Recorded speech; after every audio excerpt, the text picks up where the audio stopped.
Tagore school बावड़ी की online class में आप सभी का फिर से स्वागत है। सभी स्टूडेंट्स को गुड मॉर्निंग। आज की जो हमारी नेक्स्ट क्लास है उसमें हम रक्त संग्रहण की जो अगला जो प्रकार है उसके बारे में पढ़ेंगे। उसमें 4 प्रकार से हमने पढ़ लिया था, कहने का मतलब 4 उसकी प्रक्रिया पढ़ ली थी। रक्त जो बात करते हैं आदान की जो प्रक्रिया होती है वह निम्न 2 प्रक्रियाओं में संपन्न होती है, एक रक्त संग्रहण और दूसरा आदान। रक्त संग्रहण के 4 स्टेप पढ़ लिए थे हमने। सबसे पहले क्या किया जाता है कि जो भी व्यक्ति रक्त देता है यानी दाता जो रक्त व्यक्ति होता है उसके रक्त का क्या किया जाता है, परीक्षण किया जाता है। उसके दाता के रक्त का परीक्षण किया जाता है। परीक्षण का मतलब उसमें रक्त समूह की, RH कारक की, ये सब क्या किया जाता है उसके बारे में ध्यान रखा जाता है। साथ ही जो दाता व्यक्ति होता है उसके रक्त की हम बात करें उसके स्वास्थ्य की भी जांच की जाती है। फिर हम बात करें कि जो दाता जो व्यक्ति होता है उसके रक्त को उचित क्षमता वाली या उच्च क्षमता वाली हम बात करें या उपयुक्त जो क्षमता वाली प्रवेशिनी है उसकी सहायता से क्या किया जाता है, निर्जमीकृत थक्कारोधी थैलियों में संग्रहित किया जाता है। निर्जमीकृत थक्कारोधी थैलियों में संग्रहित किया जाता है। ठीक है। फिर हम बात करें इसके बाद में क्या किया जाता है कि जो भी हमने रक्त संग्रहित किया है, जो रक्त हमने संग्रहित किया है उस रक्त को क्या किया जाता है, प्रशिक्षित भंडारण किया जाता है। क्या किया जाता है, प्रशिक्षित भंडारण किया जाता है, जिसके कारण सूक्ष्म जीवों की वृद्धि न हो सके और जो कोशिकीय चयापचय क्रिया भी संपन्न न हो। और साथ ही मैंने बता दिया कि उसमें रक्त समूह है, किसी पर RH कारक है, हेपेटाइटिस A, B, इस प्रकार HIV, इस प्रकार के रोगों की जांच की जाती है। ये हमने स्टेप पढ़ ली थी 4। ठीक है। रक्त संग्रहण के 4 चीजों के बारे में पढ़ लिया था। सबसे पहले क्या किया जाता है, जो व्यक्ति दाता होता है उसका क्या किया जाता है, स्वास्थ्य का परीक्षण किया जाता है। 2 नंबर हमने बात करें कि जो उचित हम बात करें उपयुक्त क्षमता वाली प्रवेशिनी की सहायता से क्या किया जाता है, उसे निर्जमीकृत थक्कारोधी जो थैली होती है उसमें क्या किया जाता है, रक्त को संग्रहित किया जाता है। फिर 3 नंबर की यदि हम बात करें उसके पश्चात कि उसका प्रशिक्षित भंडारण किया जाता है जिससे किसी प्रकार के सूक्ष्म जीवों में वृद्धि न हो और साथ ही जो रक्त में चयापचय क्रिया भी संपन्न न हो या बहुत ही कम हो। फिर हम बात करें उसमें किसी प्रकार के जो रोग होते हैं उसका भी परीक्षण किया जाता है। ठीक है। अब इसके बाद में अगला 5 नंबर पढ़ेंगे इसी में कि जो व्यक्ति रक्तदाता जो व्यक्ति होता है, रक्तदान जो संग्रह के पश्चात जो व्यक्ति रक्तदान करता है तो उसके संग्रहण के पश्चात दाता व्यक्ति को चिकित्सक की निगरानी में रखा जाता है। क्योंकि यानी चिकित्सक की निगरानी में रखा जाता है यदि उसमें रक्त दान करते समय या रक्तदान के समय होने वाली प्रतिक्रिया से बचा जा सके, ताकि उसके शरीर में रक्तदान के कारण होने वाली किसी प्रतिक्रिया हो उसका क्या किया जा सके, उपचार किया जा सके। इसलिए किसकी, चिकित्सक की निगरानी में रखा जाता है। तो इसके बाद में अगला लिखेंगे हम 5 नंबर। 4 नंबर हमने लिख लिया। इसके बाद में लिख लें कि रक्तदान संग्रह के पश्चात, रक्तदान कहने का मतलब जो व्यक्ति रक्त दे रहा है तो उसके पश्चात हम बात करें, देने वाला व्यक्ति रक्तदान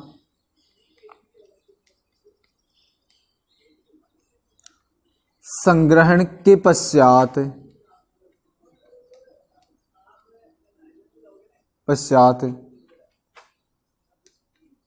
दाता को, जो रक्त दे रहा है उसको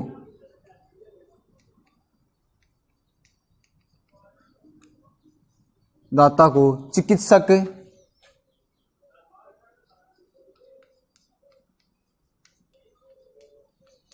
की निगरानी में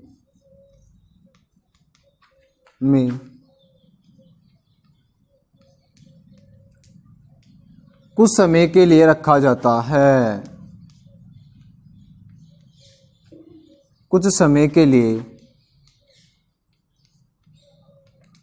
रखा जाता है। क्यों रखा जाता है, जिससे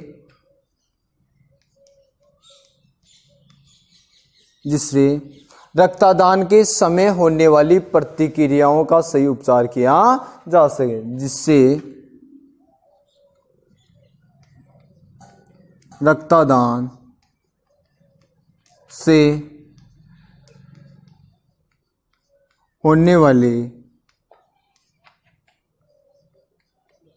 प्रतिक्रिया का सही उपचार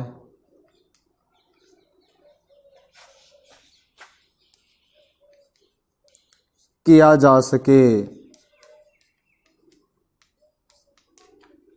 ठीक है, उसकी देखो जैसे हम बात करें, वैसे यदि हम बात करें कि यदि कोई व्यक्ति रक्तदान करता है तो उसके स्वास्थ्य पर किसी प्रकार का प्रभाव नहीं पड़ता। वैसे बेसिकली देखा जाए कि यानी रक्तदान यदि कोई व्यक्ति कर रहा है तो उसके स्वास्थ्य पर कोई हानिकारक प्रभाव नहीं होता है।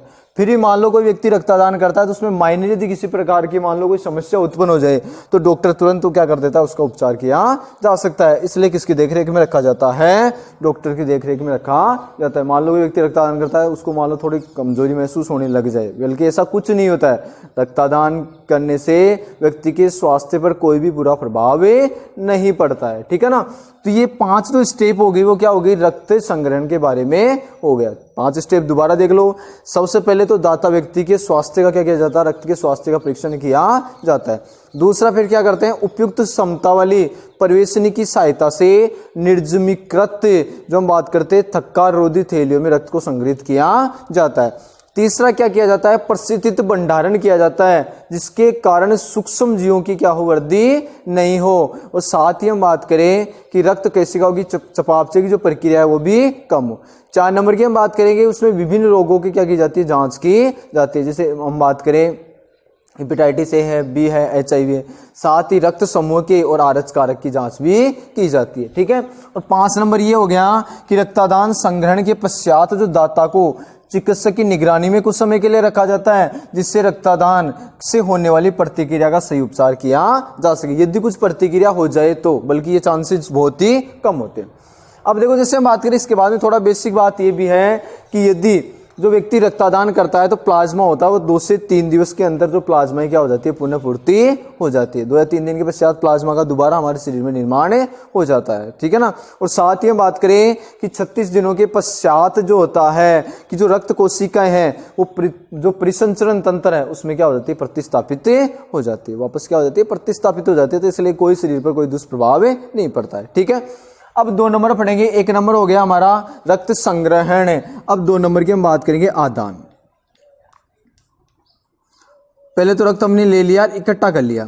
अब दूसरा हो गया आदान, या रक्त को देते समय कौन सी सावधानी रखी जाए।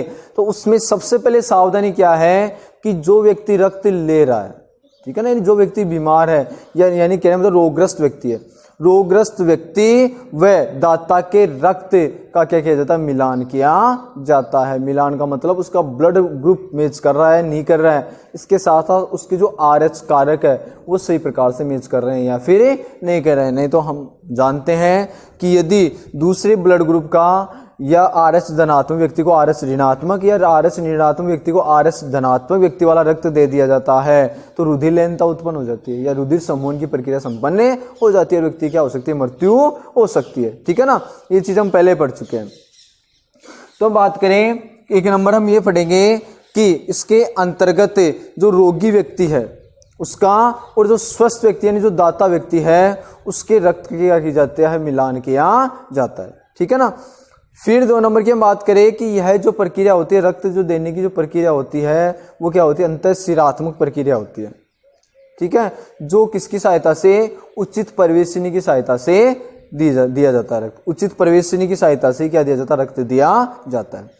फिर हम बात करें कि यदि हम किसी भी जो व्यक्ति है उसको रक्त देना हो उससे आधा घंटा पहले, जैसे हम बात करें यदि किसी व्यक्ति को क्या करना हो, रक्त देना हो तो उसकी देखो जैसे हम बात करें उससे लगभग जो हम बात करते हैं उससे आधा घंटे पहले क्या किया जाता है, रक्त को प्रशीतन भंडारण से निकाला जाता है। यानी 30 मिनट पहले क्या किया जाता है, प्रशीतन भंडारण से निकाल दिया जाता है। 30 मिनट पहले निकालते हैं, ज़्यादा समय पहले नहीं निकाल सकते तो रक्त खराब हो जाएगा। ठीक है ना, और यह जो प्रक्रिया है रक्त देने की जो प्रक्रिया होती है वह प्रक्रिया लगभग 4 घंटे में संपन्न हो जाती है। ठीक है, फिर हम बात करें कि रक्त ग्रहण करने के दौरान या फिर कहने का मतलब है रोगी में आदान संबंधित कई प्रकार की प्रतिक्रिया हो जाती है, जैसे ज्वर होना, बुखार होना, ठंड लगना। ठीक है ना, इन सब जो प्रतिक्रियाएं हैं उसके विपरीत जो डॉक्टर के द्वारा क्या दे दी जाती है, प्रतिरक्षी दे दी जाती है। ठीक है ना। ये हो गया आदान से संबंधित रखी जाने वाली सावधानियां, बातें हम बात करें। ये होगी संग्रहण करते इसमें क्या क्या करना चाहिए। अब बात करिए आदान के समय, तो सभी समझदार हैं, कहने मतलब हम सभी जानते हैं कि रोगी व्यक्ति और दाता व्यक्ति दोनों के रक्त को क्या करना चाहिए, मिलान करना चाहिए। ठीक है, दोनों के रक्त को क्या कर लिया, मिलान कर लिया। अब जैसे संग्रहित रक्त को देने से पहले यानी रोगी व्यक्ति में स्थानांतरित करने से मात्र 30 मिनट पहले क्या करना चाहिए, रक्त को निकालना चाहिए परिस्थितित भंडारण में से। ठीक है, फिर अगले हम बात करें कि यह इसके लिए उचित प्रवेशनी की काम में लेते हैं। अंतःशिरात्मक प्रक्रिया है तो उचित प्रवेशनी काम में लेते हैं इसमें। साथ ही इसमें बात करें कि लगभग 4 घंटे का समय लगता है। फिर बात करें कि इस परमाणु रक्त आदान के समय हम बात करें रोगी व्यक्ति में किसी प्रकार की प्रतिक्रिया उत्पन्न हो जाए, जैसे मान लो बुखार हो जाए, ठीक है ना, इसके अतिरिक्त मान लो उसमें मतलब बुखार के साथ साथ उसको दर्द होने लग जाए, ठीक है, या ठंड लगने लग जाए, ये सारी जो प्रक्रिया हो जाए तो उसके विपरीत उसके शरीर में क्या दे दी जाती है, प्रतिरक्षा दे दी जाती है, अनियमितता हो जाए। ठीक है ना। तो अब देखो जैसे हम बात करें आदान में बारे में अध्ययन करेंगे। इसमें देखो जैसे आदान में 1 नंबर का हम लिख देंगे, आदान में 1 नंबर का जैसे इसमें पढ़ रहे हैं क्या लिखना है कि आदान से पूर्व मरीज के रक्त का दाता के रक्त से क्या कर लेना चाहिए, मिलान कर लेना चाहिए, मिलान किया जाता है। ठीक है ना। तो हम लिखेंगे आदान से पूर्व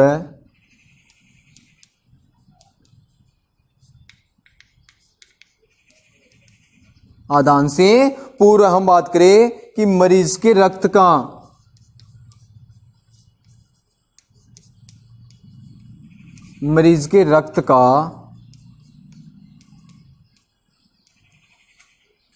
दाता के रक्त से मिलान की हम बात करें, एक तो रक्त समूह का मिलान करते हैं और साथ ही किसका मिलान करते हैं, RH कारक। जैसे हम लिख सकते हैं इसमें रक्त समूह है RH कारक आदि, रक्त का दाता के रक्त से मिलान किया जाता है।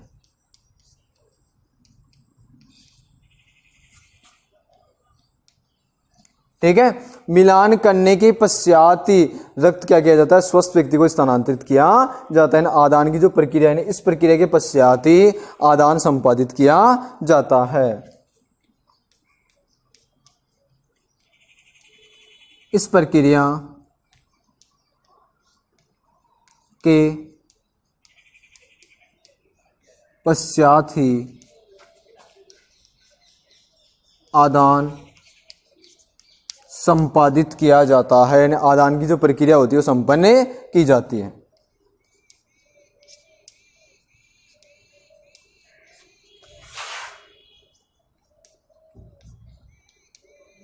ठीक है, ये 1 नंबर का टॉपिक हो गया किसके बारे में, आदान से के बारे में। आदान से पूर्व है जो मरीज के रक्त का दाता के रक्त से क्या कर लेना चाहिए, मिलान कर लेना चाहिए। यहां तक इससे पहले वाला पढ़ा है उसमें रक्त संग्रहण पड़ गया, जो व्यक्ति रक्त दे रहा है उसके बारे में, उसकी कौन कौन सी जांच की जाती है, फिर रक्त को संग्रहण परिस्थितित भंडारण में क्यों किया जाता है, फिर रोगी जो व्यक्ति जो रक्त देता है उसकी किस प्रकार से देखभाल की जाती है। और अब पढ़ रहे हैं हम आदान, इसके बारे में जो आगे के टॉपिक है वो पढ़ेंगे अगली क्लास में। ठीक है, इन जो मैं जो पढ़ा रहा हूँ उसको सही प्रकार से स्टडी करोगे, पहले आराम से सुनोगे, सुनने के बाद भी अपनी रफ कॉपी में उतारने की कोशिश करोगे। ठीक है, और रफ कॉपी में उतारने के बाद में किस में उतार लिया जाएगा, फेयर कॉपी में उतार लिया जाएगा।